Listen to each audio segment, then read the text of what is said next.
خوشبو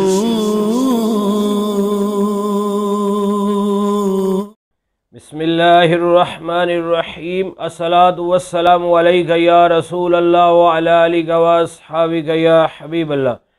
معزز ناظرین و سامعین، اعلیٰ حضرت امام اہل سنت پروانہ شمع رسالت مجدد دین و ملت امام احمد رضا خان علیہ رحمت الرحمن آپ فرماتے ہیں کہ ایک جگہ ایک قبر کھل گئی تو لوگوں نے دیکھا کہ میت قبر کے اندر بالکل آرام سے ہے، جسم اس کا سلامت ہے، کفن بھی سلامت ہے، اور اس کے اوپر ایک خوبصورت بیل ہے، اور بیل کے آگے کچھ پھول کھلے ہوئے ہیں، خوبصورت پھول، اور وہ پھول اس میت کی ناک کے ساتھ لگے ہوئے ہیں اور اسے خوشبو دے رہے ہیں۔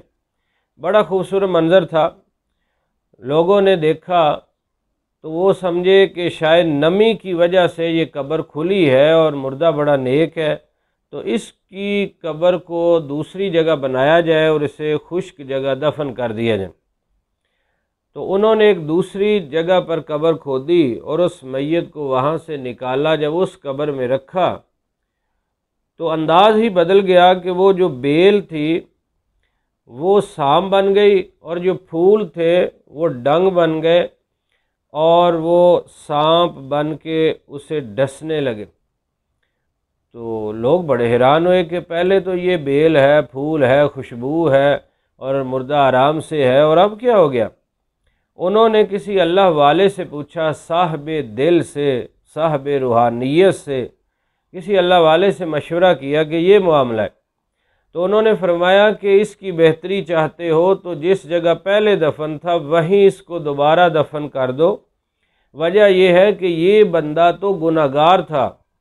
اور اس کے گناہوں کی وجہ سے وہ سانپ ہی اسے سزا دینے کے لیے آئے، لیکن اس کے قریب میں ایک نیک بندے کی قبر ہے، کسی اللہ والے کی قبر ہے، کسی اللہ کے مقبول بندے کی قبر ہے، تو اس نیک بندے کی برکت سے یہ سانپ بیل اور پھول اور خوشبو بن گئے، اور اس طرح اس کو راحت پہنچنے لگی۔ اس اللہ والے کی وجہ سے یہ سارا کرم ہے۔ تو لوگوں نے پھر اسے جب پہلی قبر میں لٹایا تو پھر اسی طرح بیل اور پھول بن گئے۔ تو اس سے ایک تو پتہ چلتا ہے کہ عذاب قبر برحق ہے، اور بھی بہت ساری روایات کے اندر بھی بیان ہے، قرآن پاک کی آیات بھی ہیں، اور مسلمان کا یقین ہے، اور بعض اوقات اللہ تعالیٰ دکھا بھی دیتا ہے تاکہ لوگ عبرت حاصل کریں۔ نیک لوگوں کے ثواب بھی دکھا دیتا ہے اور برے لوگوں کے عذاب بھی دکھا دیتا ہے، لیکن یہ کبھی کبھی ہوتا ہے۔ اور اس کے بعد پتہ چلا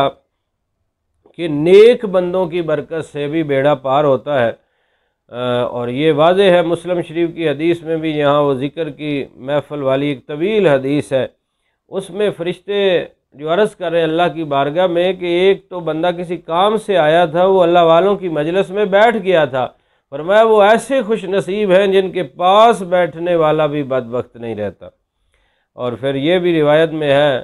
کہ نیک لوگوں کے ذکر کے وقت بھی رحمت نازل ہوتی ہے۔ جب ذکر کے وقت رحمت نازل ہوتی ہے تو جس جگہ وہ خود جلوہ افروز ہوں گے وہاں کتنی رحمتوں کا نزول ہوتا ہوگا، اور پھر جو ان کے قرب میں آ جائے گا وہاں بھی رحمت ملے گی۔ اور ایک اور حدیث شریف کے اندر یہ مضمون موجود ہے، پیارے آقا صلی اللہ علیہ وسلم نے فرمایا کہ اپنے مردوں کو، اپنے مرنے والوں کو نیک لوگوں کے درمیان دفن کرو، تو نیکوں کی برکت دنیا میں بھی ہے، قبر میں بھی ہے، حشر میں بھی ہے۔ اور پنجابی کا مقولہ ہے، چنگیاں دے لڑ لگیے چوڑی پہندے پھول، تے بریاں دے لڑ لگیاں اگلے بھی جاندے ڈول۔ اللہ رب العزت ہمیں نیک لوگوں کا پڑوس، نیک لوگوں کی سنگت، نیک لوگوں سے محبت، اور پھر انہی کے نقش قدم پر چلتے ہوئے اپنی دنیا اور آخرت کو بہتر بنانے کی توفیق نصیب فرمائے، آمین بجاہ النبی الامین صلی اللہ علیہ وسلم۔